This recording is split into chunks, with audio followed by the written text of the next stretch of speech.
निवडणुकीच्या पार्श्वभूमीवर उपमुख्यमंत्री अजित पवार यांच्या गटाला मोहोळ तालुक्यात मोठा धक्का. मंथनातून काय बाहेर पडेल हे पाहणं औत्सुक्याचं ठरेल. पाटलांना कमळ तारक ठरेल की मारक? अनगरकरांचा भाजप प्रवेश म्हणजे राजकीय कसोटीचाच का? होय नाही करत गेल्या कित्येक महिन्यांपासून लांबणीवर पडलेला अनगरकरांच्या भाजप प्रवेशाला अखेर मुहूर्त मिळाला.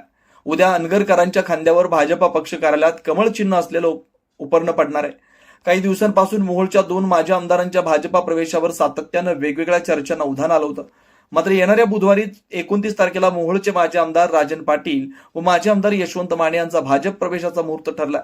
मुख्यमंत्री अजित पवार यांच्या गटाला मोहोळ तालुक्यात मात्र मोठा धक्का लागणार आहे. मुख्यमंत्री देवेंद्र फडणवीस यांच्या फलटण दौऱ्यात माजी आमदार राजन पाटील यांनी हजेरी लावलेली होती. त्या दौऱ्यातच सोलापुरातील 4 बड्या नेत्यांची भाजप प्रवेशाची तारीख आणि वार ठरल्याची चर्चा व कार्यकर्ते सोशल मीडियावर आक्रमक झाले होते. आमदार राजन पाटील शांतच होते, त्यामुळे अनेकांना वाटलं ही वादळापूर्वीची तर शांतता नव्हे ना.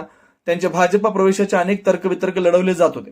त्यातूनच अखेर माजी आमदार राजन पाटील आणि माजी आमदार यशवंत माने यांनी भाजपचं कमळ हाती घेण्याचा निर्णय घेतला.